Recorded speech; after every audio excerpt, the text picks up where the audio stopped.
രാഷ്ട്രീയവും മതവും ഒന്നും നോക്കാതെ ഇനി ലഹരിയെ തുരത്താൻ ആകെ ഒരു വഴിയുള്ളൂ. പക്ഷെ ഇതൊക്കെ സക്സസ് ആവുമെന്ന് കണ്ടറിയാം. എന്തായാലും ഇതിന് മുന്നോട്ട് വന്ന ആ മഹലിന്, നിങ്ങളുടെ മഹലിൽ ഈ ലഹരി മരുന്ന് കേസിന് പിടിക്കപ്പെട്ട ആൾക്കാരുണ്ടെങ്കിൽ അവരെ കഴിഞ്ഞതല്ല ഞാൻ പറയുന്നത്, നിങ്ങൾ വാണിംഗ് കൊടുക്കുക. ഇനി ഈ കേസിലായിരുന്നെങ്കിലും ഒരാൾ മഹലിലെ ഒരു അംഗം ഉൾപ്പെട്ടാൽ അയാളെ യാതൊരു സംശയവുമില്ല മഹലിൽ നിന്ന് പുറത്താക്കിയിരിക്കുന്ന ഒരു തീരുമാനം നിങ്ങൾ എടുക്കണം. എടുത്തേ മതിയാകും. കാരണം ഇത് നമ്മുടെ നിലനിൽപ്പിന്റെ പ്രശ്നമാണ്. ഈ മഹലിൽ നിന്ന് പുറത്താക്കുക എന്ന് പറഞ്ഞു കഴിഞ്ഞാൽ വിവാഹം, മരണം, ഈ ഒരു കാര്യങ്ങൾക്കും സഹകരിക്കുന്നതല്ല. ഈ നിക്കാഹ് നടത്തണമെന്നുണ്ടെങ്കിൽ മഹലിൽ നിന്ന് എടുത്തിടണമല്ലോ.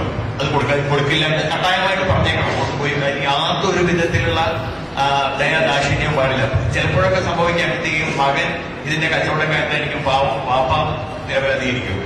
അപ്പൊ അത്തരം കേസുകളിലൊക്കെ വാപ്പാനെയല്ല പറയുന്നത്, ഈ മകനെ മാത്രം ചെയ്യാം. മാത്രമല്ല, ഈ മകനെ ജാമ്യത്തിനെടുക്കാൻ പോയ വാപ്പയാണെങ്കിൽ വാപ്പയെ പൊക്കോളും. അത് ഉറച്ച തീരുമാനമായി നമ്മൾ നടപ്പാക്കണം. വലിയൊരു പരിമിതി. കാരണം നമുക്ക് ഈ